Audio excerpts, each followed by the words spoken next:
Bonjour tout le monde, alors nous sommes dimanche et j'ai à cœur de vous faire cette vidéo sur un thème particulier par rapport à tout ce qu'on vit en ce moment, par rapport au Covid, à 5G, à tout ce qui se passe dans le monde finalement, au confinement. C'est que, à mon sens, pour pouvoir sortir de toute cette crise mondiale, c'est que nous devons apprendre à perdre et aussi à nous poser les bonnes questions. Alors, je me présente, je m'appelle Céline Roux, je suis coach de vie, thérapeute, formatrice et je suis cofondatrice de l'ASBL Chocopa, qui est l'acronyme de Chenille Cocon Papillon et qui permet aux personnes en fait depuis plus de 5 ans à prendre conscience de la manipulation qu'ils vivent dans le domaine sectaire, dans le domaine relationnel. Et puis maintenant, eh bien, on travaille, puisque c'est d'actualité, au niveau de la manipulation, au niveau mondial et donc aussi énormément médiatique, puisque comme vous le savez, avec le confinement, nous sommes tous coincés. Pour la plupart, pour ceux qui ne sont pas au front, nous sommes coincés, nous avons comme information ce qui passe par Internet, donc nous ne pouvons pas avoir une vision de la réalité comme on le voudrait, même en temps normal, c'est déjà compliqué. Alors pourquoi je vous fais cette vidéo? Parce que finalement, apprendre à perdre, pour moi, c'est la solution pour pouvoir nous affranchir et toucher à la liberté totale. Pourquoi? Parce que lorsqu'on apprend à perdre, en fait, on sort de nos peurs. On sort aussi de les peurs qui amènent à avoir des intérêts. Et donc, on sort de nos conflits d'intérêts. Quand on apprend à perdre les choses non vitales, non essentielles pour moi, de la vie, et donc là, je pense à l'internet, à la téléphonie, à l'économie, à l'argent, même à avoir un territoire individuel. Donc quand on apprend à perdre toutes ces choses en fait, et qu'on dit non à toutes ces surconsommations extérieures, eh bien on apprend à se dire oui à soi-même. Et pour ça, il faut beaucoup de courage, parce que finalement, la période de chaos qu'on vit, pour connaître plusieurs périodes de chaos dans ma vie, je peux vous dire qu'effectivement, le chaos, c'est qu'on va être dans une période très inconfortable parce qu'on ne va pas savoir vers quoi on va. Donc dans les voies de changement, j'ai fait une vidéo là-dessus, spécifique sur les voies de changement, les chaos qu'on peut vivre. Les chaos qu'on vit, c'est pour notre subconscient, pour notre cerveau reptilien finalement. C'est tout ce qui nous amène à notre peur de manque, notre peur de ne pas revoir les personnes qu'on aime, de manquer à manger. Et donc, ça nous renvoie à tout ça. Et donc, dans l'inconfort, finalement, du chaos, on n'a pas de solution, on ne sait pas vers quoi on va. Et donc, on doit vivre le moment présent et on ne peut pas se projeter dans l'avenir. Et alors, je voudrais vous parler justement de la manière dont on peut se poser les bonnes questions. Parce que finalement, je reçois beaucoup de mails et je vois beaucoup de choses sur Facebook de personnes qui sont en train de co-créer l'avenir parce que il y a eu déjà beaucoup de co-création, parce qu'il faut savoir quand même que dans le système actuel, il y a plusieurs systèmes qui vivent, qui cohabitent. Il y a vraiment le système économique et puis il y a le système plus humaniste de personnes qui co-créent ensemble des choses qui sont vraiment liées avec l'humain. Et donc dans ces systèmes, ceux qui sont dans la co-création des choses par rapport à l'avenir, ils sont dans le comment on va faire pour après. Alors que ce soit le système économique se pose la question et les personnes qui sont plus dans l'humain se posent exactement la même question, et c'est logique puisque quand on a des problèmes, le but de l'humain c'est de chercher des voies de solution. Mais le danger qu'il y a en fait à se poser trop le comment, c'est qu'on oublie la première question qu'on devrait se poser. Et donc la première question pour moi qu'on devrait se poser, c'est pourquoi. C'est-à-dire, pourquoi l'humanité souffre? Pourquoi on se pose des questions? Pourquoi? C'est pouvoir mettre le doigt sur l'origine du problème, pour pas reproduire exactement la même chose. Pourquoi on en est là individuellement, que ça soit de manière individuelle ou de manière collective? Pourquoi est-ce qu'on est en vie? Et pourquoi est-ce qu'on est lié et à quoi? Pourquoi on est lié en fait au système? Comment on est lié au système?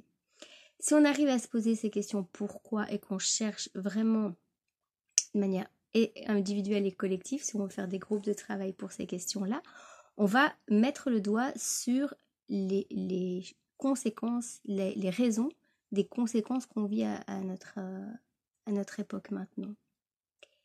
Alors, j'ai eu la chance de rencontrer un docteur en psychologie qui a inventé une machine, je pense que c'est un logiciel en fait, pour détecter le mensonge. Il travaille avec les forces de l'État, la police, et il travaille sur les dérives sectaires. Et justement, cette personne, elle était venue puisqu'on s'était rencontrés dans un colloque, c'était un colloque vis-à-vis des dérives sectaires. Et il m'a dit exactement la même chose. Il m'a dit, en fait, dans toutes les voies de solution, la première question à se poser, c'est le pourquoi. Et donc, le pourquoi va amener plein de choses et on va pas toujours trouver directement. Parce que si on se pose la question pourquoi, mais qu'on veut directement poser la question, répondre à cette question, en fait, on va pas pouvoir laisser les réponses naturelles venir. Et la première réponse qu'on vit en général, c'est l'ego qui parle, c'est le mental. Et si on va aller chercher plus profondément, on va pouvoir comprendre ce qui se passe à l'intérieur de nous. Donc moi, je ne vais pas vous répondre à cette question. Moi, c'est quelque chose que je me pose depuis plusieurs années, le pourquoi l'humanité réagit comme ça. Et il y a des réponses, elles sont tout autour de vous. Alors, ce pourquoi, c'est sûr qu'il va quand même amener des questions autres que mais pourquoi je vis ça et comment je peux m'en sortir. Et c'est bien, parce que finalement, le but de tout ce qui est emprise, c'est qu'il n'y ait pas de voie de sortie. C'est ce qu'on vit. Il y a des gens qui me contactent en me disant, mais moi j'ai envie qu'on s'en sorte de ça, mais finalement quand je cherche le comment, eh ben, je ne trouve pas de solution. Et c'est tout à fait le but de l'emprise, c'est qu'il n'y ait pas de sortie. Donc, dites-vous que la sortie, elle existe, mais qu'on ne sait pas comment maintenant. Par contre, ce qui est important, c'est quand même de se poser la question, bah tiens, comment moi je pourrais faire, mais sans faire en sorte que ces réponses, en fait, elles deviennent des vérités absolues, ou elles deviennent des choses qu'on doit mettre en place. Donc, cherchez les solutions, mais sachez que la réponse qui vient, pour l'avoir vécu en intelligence collective et dans les co-créations de projets, les réponses qui viennent, elles sont, quand elles répondent à la vie, elles sont naturelles, elles sont fluides, elles sont évidentes. Et quand la réponse, elle est évidente, en fait, il n'y a plus personne qui contrecarre ça, parce que finalement, c'est tellement évident que on le fait naturellement et on n'a même pas d'effort à faire. Donc normalement, la réponse à la sortie d'emprise, il n'y a pas d'effort à faire pour aller avec, on est dans la fluidité de la vie. Alors je voulais vous dire aussi que justement par rapport à ça, c'est un énorme paradoxe, parce que pour avoir sorti plusieurs centaines de personnes de l'emprise des sectes, alors moi c'était plutôt des sectes liées à l'utilisation de la Bible, donc on a endoctriné des gens en manipulant même les textes et la compréhension des textes, eh bien on s'est rendu compte que le paradoxe, c'est que pour sortir d'emprise, en général, on va se servir exactement des mêmes outils qui ont été utilisés pour mettre les personnes sous emprise.